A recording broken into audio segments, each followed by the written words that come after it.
Dementia. That word can bring up fear, loss, and anxiety, all very valid and real emotions. But what if we flipped the script and focused on living well with dementia? Wow, what a difference that could make. Stay tuned to learn more. Welcome to Aging Unscripted, a podcast with a different perspective on aging. Here we explore a wide range of topics aimed at celebrating, supporting, exploring, and honoring the aging journey. I'm Jill Vitale-Aussem, and I am privileged to serve as the president and CEO of Christian Living Communities, a nonprofit senior living and services organization based in Denver, Colorado. And in the studio with me today is Pam Sullivan, our Vice President of Communications and Philanthropy. And we are both so excited. Pam and I are so excited to have two very, very special guests joining us all the way from Canada today. And we're going to be talking about why we should focus on living well with dementia. So our two special guests today, we have Mary Beth Wighton. And Mary Beth is really a pioneer in dementia advocacy. And she's also an author. She wrote a book called Dignity and Dementia, Carpe Diem, My Journals of Living with Dementia. Mary Beth received her diagnosis in 2012, and she is recognized for helping to shape Canadian dementia policies and human rights. We also have Jessica Luh Kim, and Jessica is an internationally recognized dementia educator and consultant committed to transforming the culture of aging and supporting those living with dementia. Jessica has served with many culture change organizations and engaged with leaders globally to change the narrative and the focus on helping people live well. And both of these amazing women have worked with Christian Living Communities and continue to do with supporting our communities and the residents and families. And our team loved working with both Mary Beth and Jessica. And Mary Beth, I am just so taken by the title of your book, Carpe Diem. Wow, that's a strong word. Tell me a little bit more about your journey and why you selected Carpe Diem to really represent your approach to living well with dementia. Well, thanks for that. Carpe Diem actually comes from a painting that my niece had done herself, and she put the word Carpe Diem on it and gave it to me just after I was diagnosed. And I didn't recognize what it meant, so I said, what does Carpe Diem mean? And she said, it's Latin. And what it means is to go out and seize the day, because you never know what tomorrow may bring. And it just, it was like a watershed moment. It was such a great saying that not just me, but my whole family has adopted that. And so we continue to actually remind each other to live and stay focused on today. I was diagnosed in 2012, and everything was negative. I was told to go home, get your affairs in order, you're going to die, and you're going to be a burden to people. But I was so fortunate because it was just after that diagnosis that I met Jessica and Lisa Luh Kim. And they said to me, you can live well with dementia. And they taught me that. And it was interesting because that was the only positive thing that was actually said to me. Wow. That's hard to believe. That must have been heartbreaking. And I assume as you were talking with your family and your friends, how did you get them to really get it, that this is the approach you were going to take and that you were going to go for living well with dementia? What was that like? Well, I think, when you start to put positive things in front of you and start to slide that negative narrative, out of the way, then really what happens is everything in your life starts to change. And so when you're putting positive energy and positive thoughts and having positive relationships that really embrace life, and you can live the very best. And I do live the very best life.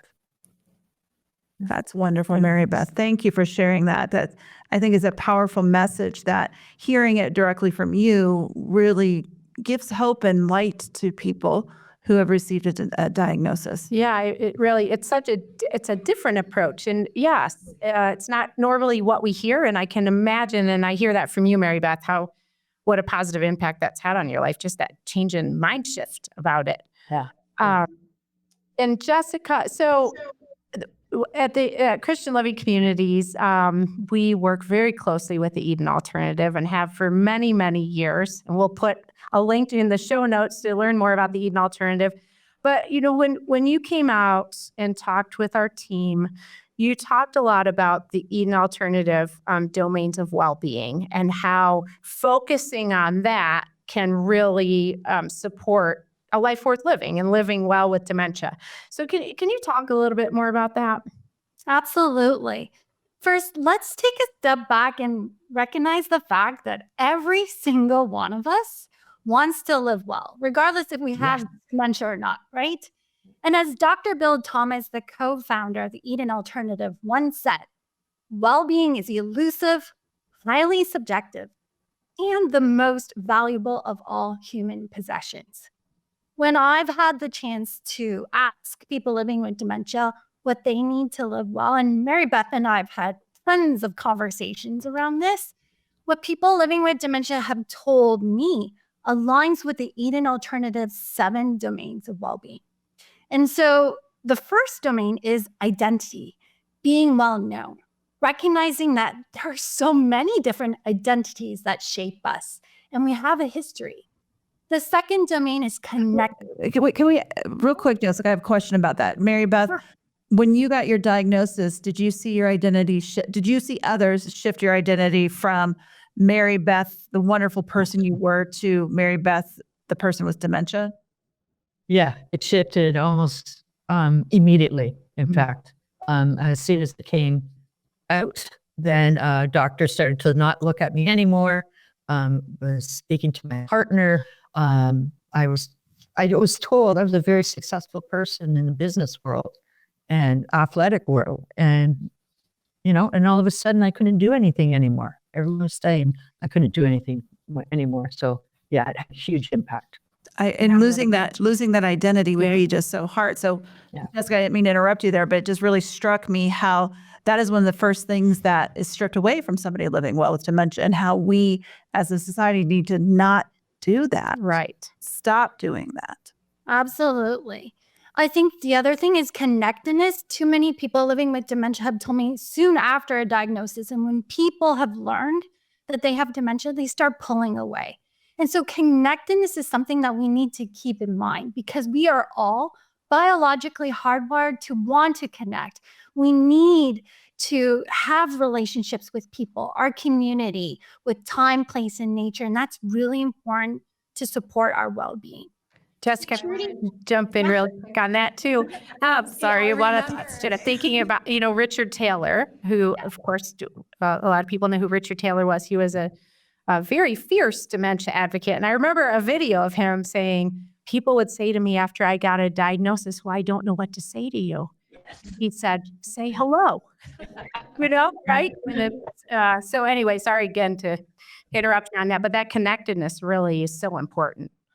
No, I'm so glad you mentioned Richard Taylor, because he was one of the greatest teachers for many of us. In fact, Mary Beth and I were just meeting with Christine, who is a person living with dementia who lives in BC, Canada. And she also said it was so good for us to connect because relationships are really key to living well. Yeah. I was going to say security. Security is really important. Oftentimes when we think of security, we think of physical security, but really we need to start thinking about psychological safety and being free from fear, being free from doubt, feeling valued and respected. Because when all of that happens, we feel more confident to navigate the world around us. The fourth domain I just want to highlight is autonomy. Again, this is often stripped away for people living with dementia. They have and should have the freedom to choose, make life choices and have agency over their life. And meaning. In fact, Mary Beth and I often talk about meaning. We all need purpose. I often make a bad joke. Oh yeah, coffee can only get you so far, right, in the morning. I mean, all of us want something that's going to help fill our sense of purpose. We all want to be connected to something deeply rewarding and significant. And so meaning is very integral to well-being. Hey, Jess, can I just jump in for a quick sec? Yeah. I think a really important one is important, the truly important things that you're connected to, not just superficial things. Oh. It makes a huge difference. Like sometimes you see people manufacturing a sense of purpose versus with something that's really deeply meaningful to each person. Yeah, absolutely. Huge difference. Yeah. Thank you for that. And growth, I think too often times we assume people living with dementia can't learn new things, don't want to learn new things, but we are, again, biologically hardwired to want to grow and develop even in later life. So we need to honor and recognize that. And then joy. Who doesn't want to experience joy? We all want to experience pleasure, contentment, and happiness. So those are some of the domains of well-being that we need to keep top of mind. And then back to your, go ahead. I was just going to say the 7 domains really hit for every person, right? Yeah. These are things that every person needs to live well. Not just those people. It's not just about people living with dementia. It's making sure what we all need to live well continues for people living with dementia, that it's not stripped away or dropped because of a diagnosis. Right. And the other thing too, I think with joy, that 7th domain, we see sometimes, well, if I can make people smile in a program, then I'm doing my job and that's joy. But joy really only comes when you have those other domains of well-being met, right? True, deep joy. And so I think you can't try to skip to that one without all of the others. Does that make sense to you, Mary Beth and Jessica? Really well said. Good point. Yep. One of the things that when you ask the question, how can we put this in action? I just want to highlight is that we need to be asking people living with dementia what they need to live well, not make those assumptions. And what brings joy to Mary Beth or joy to me or what we need for security, growth, or any of those domains is going to be different. There might be some similarities, but it's the nuances of who we are that we need to keep in mind. So as care partners, we need to constantly check in. Here's the other reality that we often forget.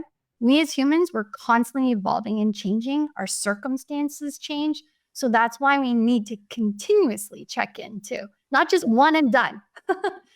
And Jessica, give a little example of, right now we're having a wonderful conversation with Mary Beth and we can ask her these things.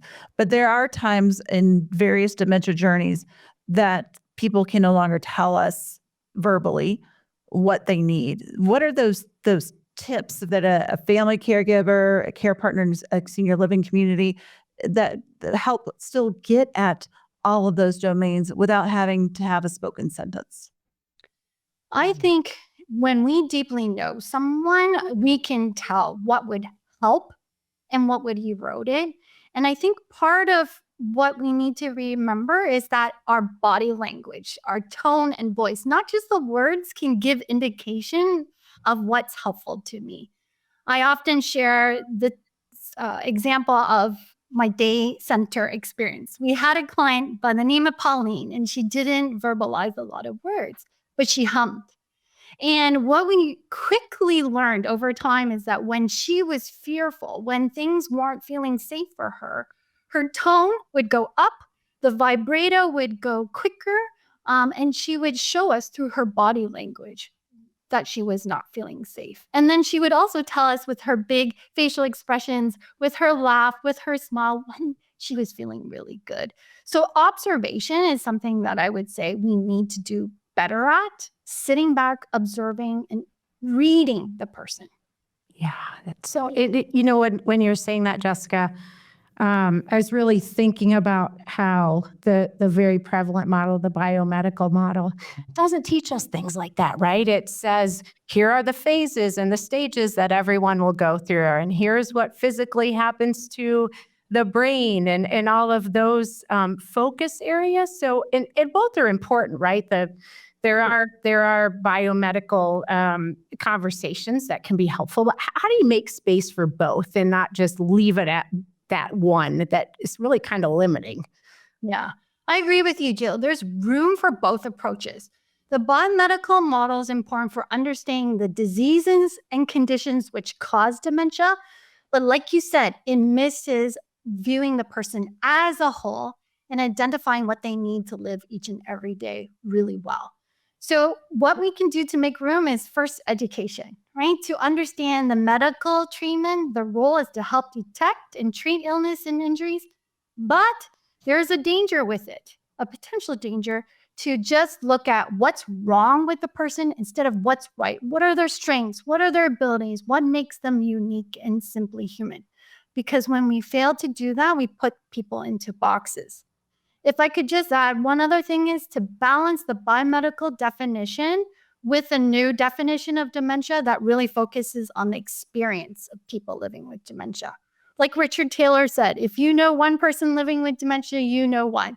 So Jill, even if you and I both got diagnosed with Alzheimer's disease, how it plays out for you, how it plays out for me is going to be different. So the new definition is an experiential definition. Our good friend, Dr. Al Power, says dementia is the shift in the way a person experiences the world around them. That definition helps us look at what's happening from that person's perspective, the true expert. It also recognizes that every one of us is going to be different, including people living with dementia. And Mary Beth, you probably experienced this right when you got your diagnosis. And you even mentioned you were told the diagnosis, go get your affair in order. There's nothing we can do. Yeah. You've had to be on the front lines of advocating for, I'm a person, consider me as a whole person. Can you share a little bit about your experience with that and what you shared with your doctor to kind of help them shift from biomedical to understanding you're a whole person? Well, I fired my first doctor. So that was a big start because it got me to be more independent. And I didn't like what the narrative was. So it was hard because I was definitely implanted in this whole biomedical help. And people didn't really look at me as a person. And so it took a lot of advocacy work on myself and my partner. And we just always had to have it at the forefront. We still do. Yeah, that's so true. So true. I mean, it really is family members, care partners, everyone advocating for really to shift it. We all have to understand a whole person approach and making sure the biomedical's in there as well. And my own experience with my mother-in-law going through her journey with dementia is how often, and she ended up in 3 different care communities, and one of them was fabulous and really got it.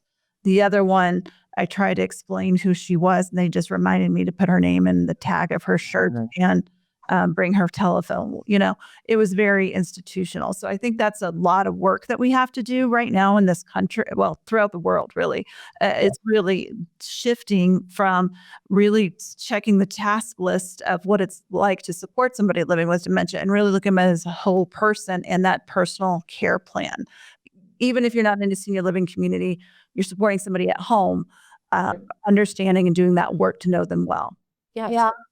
I agree, Pam. And that holistic view of that person and also adopting that well-being approach is going to help.